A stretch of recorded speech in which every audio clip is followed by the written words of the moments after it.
camarades militantes, camarades militants du Front populaire ivoirien, chers sympathisants de notre grand parti, le Front populaire ivoirien, bonjour. Dans le cadre de l'opération inondation électorale pour l'enrôlement sur le listing électoral, comme vous le savez, le parti nous a mis en mission à travers le comité électoral dirigé par le camarade Tapé Kipré Marc Joseph. En ce qui concerne la zone Europe, que j'ai l'honneur de superviser, nous avons adapté les instructions du parti aux réalités du terrain. Nous avons donc mis en place un programme qui comporte 3 phases. La première phase, c'est avant l'enrôlement. La deuxième phase, c'est pendant. Et la troisième phase, c'est après l'enrôlement. Nous venons de terminer la première phase, la première étape, qui a consisté à mettre en mission 10 représentants du FPI sur les 11 que compte la zone Europe. La camarade Esso Grasse de la Fédération de Russie étant malheureusement injoignable. Tous les représentants du FPI sont donc à pied d'œuvre dans leurs pays respectifs et selon les instructions qu'ils ont reçues, que nous leur avons données, la plupart d'entre eux ont eu des séances de travail avec les représentations diplomatiques et consulaires de notre pays. Ils ont eu des séances de travail également avec les CEI locales en vue d'obtenir les informations officielles afférentes à l'opération d'enrôlement. Ils ont mis en place, en plus des sections du parti, des comités électoraux ad hoc pour se rapprocher davantage des militants et des électeurs potentiels. Pour toucher le plus grand nombre de personnes, toutes les organisations de la société civile dans ces différents pays européens, les organisations de la société civile d'ivoiriens, ont été sollicitées et mises à contribution. La deuxième phase, celle que nous entamerons dès demain, à partir de notre réunion d'étape, concernera l'opération d'enrôlement elle-même. Elle consiste à quoi? Les représentants vont s'assurer que les militants s'enrôlent effectivement sur les listes électorales. Ils vont également relever les difficultés que les militants et les électeurs rencontrent au cours de cette opération. Et toutes ces informations seront remontées à la supervision et la supervision, à son tour, les transmettra à la direction du parti, au comité électoral. Alors, qui est concerné par cette opération d'enrôlement? Nous l'avons déjà dit, mais nous le répétons parce que la répétition est pédagogique. Alors, les personnes concernées, ce sont les nouveaux majeurs, les personnes ayant changé d'adresse. Par exemple, si j'étais à Paris et que maintenant je suis à Lyon, je dois m'enrôler sur la liste électorale parce que j'ai changé d'adresse. Les personnes qui ne se sont jamais inscrites sur une liste électorale, il y a des personnes qui n'ont jamais voté et qui ne sont jamais inscrites sur une liste électorale, ces personnes-là doivent aller s'enrôler sur la liste électorale.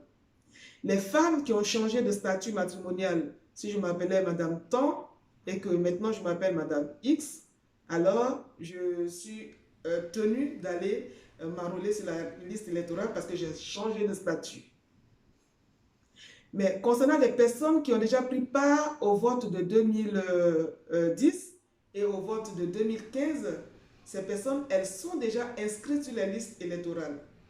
Il suffit maintenant de vérifier si les noms sont toujours maintenus sur cette liste électorale.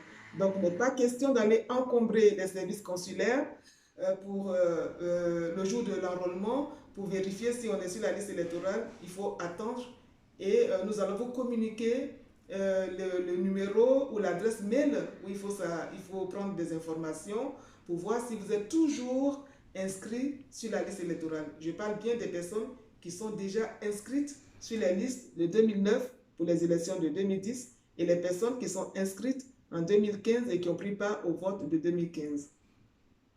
Alors, quelles sont les pièces à fournir? Il y a beaucoup de bruit, beaucoup de rumeurs, on voit sur la toile. Mais les informations officielles disent que les pièces qu'il faut fournir pour se faire enrôler, c'est la carte nationale d'identité, quelle que soit sa validité. si elle date de 1990 ou de 2000, elle est toujours valable, pourvu que ce soit une carte d'identité ivoirienne. Elle est valable.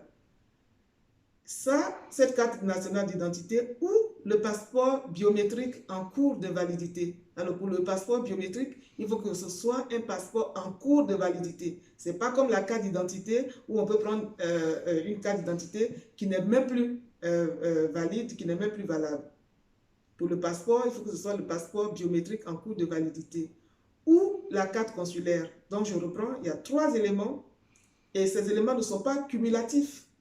C'est alternatif, c'est soit l'un, soit l'autre. Donc, carte nationale d'identité, quelle que soit sa validité, ou le passeport biométrique en cours de validité, ou la carte consulaire. Muni d'un de ces éléments, d'une de ces pièces, alors on va se faire enrôler. Quelle est la date qui a été retenue pour les pays européens?